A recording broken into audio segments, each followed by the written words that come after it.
Saya ingin berbagi sebuah kisah. Dan itu sebuah kisah seseorang dari orang-orang kisah klasik dulu tentunya. Dia sangat susah sekali hidupnya.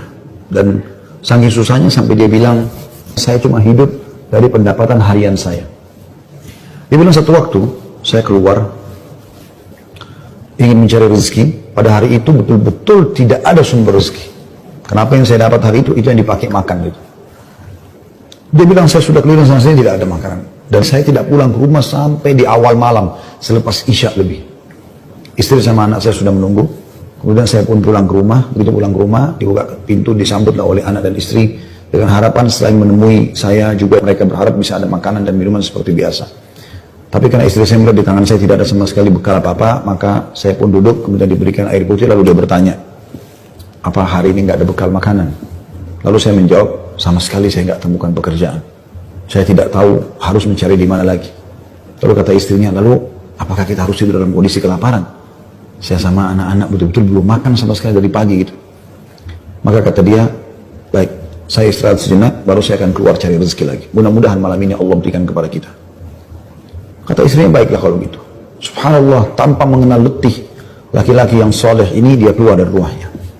Dan waktu dia keluar, sudah masuk, kalau kita sekarang jam 12 malam. Zaman dulu, belum ada lampu kayak kita sekarang. Mungkin di jam 10 malam aja kalau kita sekarang itu sudah, zaman dulu orang sudah tidur semua. Gelap. Maka dia pun jalan, dia tidak tahu mau kemana, sambil dia berdoa kepada Allah SWT, ya Allah, kemana langkah kakiku ini?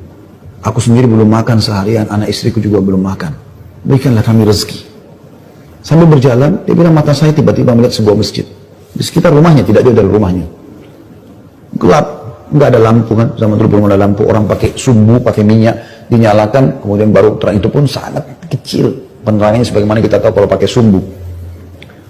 Maka dia coba nyalakan api, nyala, kemudian dia wudhu, dia sholat, dia tidak tahu harus buat apa lagi.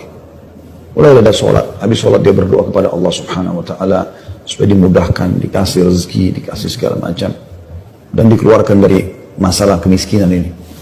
Setelah itu, subhanallah terjadi pada malam itu, penguasa di wilayah itu, kalau kita bisa bahasakan rajanya, gelisah nggak bisa tidur, dan seperti orang ketakutan akan meninggal dunia.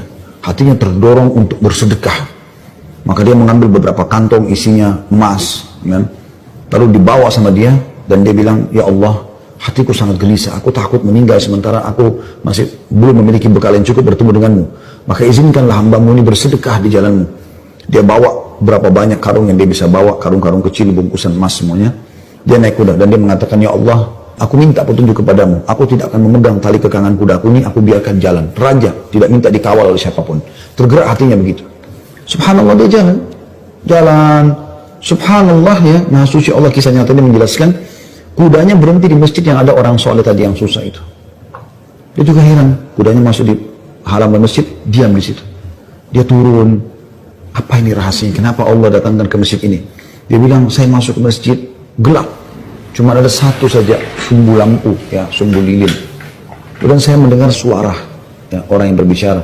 Saya coba mendekati suara itu, ternyata orang yang sedang berdoa. Nah tadi orang yang miskin itu berdoa. Ya Allah, mudahkanlah rezeki, saya sudah seharian tidak makan sama anak istri saya. Berikan kami rezeki, saya tidak tahu harus kemana lagi. Saya mohon kepadamu. Dia rengek-rengek sama Allah. Raja ini dengar.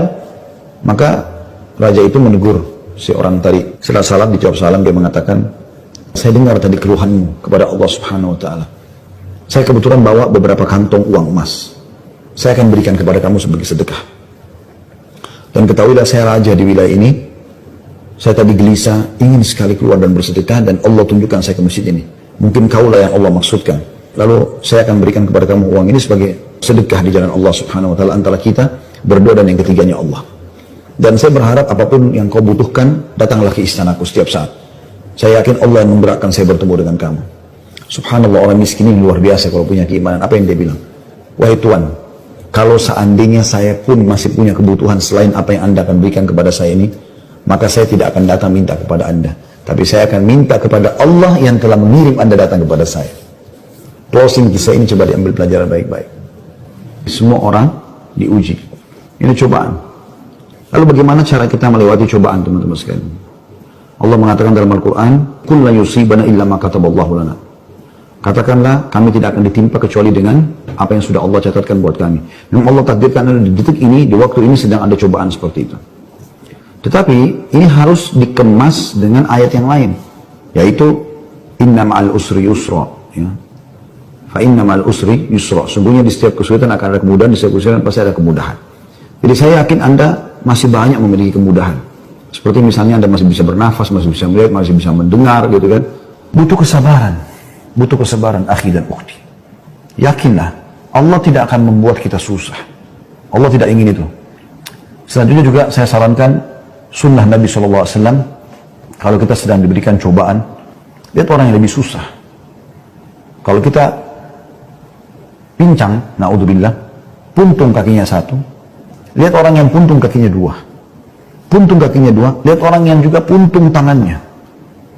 Puntung kaki dan tangannya, lihat orang yang buta. Selalu orang yang lebih susah. Sehingga kita selalu tahu nikmat Allah begitu besar kepada kita. Kadang-kadang teman-teman saya lihat ada orang berkeluh kesahnya luar biasa, padahal sebenarnya masalahnya kecil dalam hidupnya. Masalah masih bisa dia laluin, tapi dia besar-besarkan masalah itu.